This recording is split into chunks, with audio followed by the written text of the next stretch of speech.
خبر شامل کرتے ہیں بلوچستان کے شہر تربت سے ہمارے گدروشیہ پوائنٹ کے نمائندہ شاہ میر مسعود سے۔ تربت کے علاقہ شاہی تمب میں کیمبرج ایجوکیشنل اکیڈمی تربت کے زیر اہتمام میگا ایونٹ کا انعقاد ہوا۔ تقریب کا آغاز تلاوت قرآن پاک سے ہوا۔ پروگرام میں طلباء و طالبات نے نعت، تقاریر، گانے، ٹیبلوز، ڈرامے، سپیلنگ مقابلہ اور شاعری پیش کی۔ پروگرام میں بلوچی زبان کے معروف گلوکار آسمی بلوچ اور خلیل بلوچ نے بلوچی گانا گایا اور سروس بجایا۔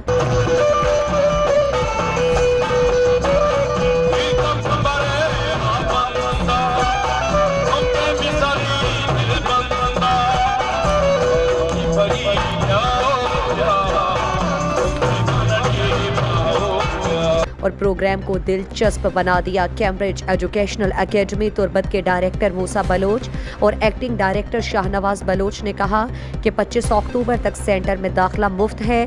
ہمارا ادارہ تعلیم کے فروغ کے لیے کوشاں ہے۔ ہم بہترین پالیسی سے بہترین انداز میں اکیڈمی کو چلا رہے ہیں۔ ہمارے اسٹوڈنٹس بہت ٹیلنٹڈ ہیں۔ ہم توقع کرتے ہیں وہ ہر میدان میں کیمبرج ایجوکیشنل اکیڈمی تربت اور علاقے کا نام روشن کریں گے۔ پروگرام کے مہمان خصوصی نامور گلوکار آسمی بلوچ تھے۔ پروگرام کے ججز مسعود ملنگ اور نواب دشتی تھے، جبکہ پروگرام میں سلیم سنجرانی، ابو الحسن آسکانی، عنایت رحیم، دینار صالح اور نوید بلوچ موجود تھے۔ آخر میں طلباء و طالبات کو انعامات دیے گئے۔ مزید دلچسپ معلومات اور خبروں سے آگاہ ہونے کے لیے Gedrosia point Facebook page, Instagram, Twitter کو فالو اور یوٹیوب چینل کو سبسکرائب کریں۔ بیل آئیکن بٹن دبانا نہ بھولیں تاکہ مکران سمیت بلوچستان کی خبروں سے جڑے رہیں۔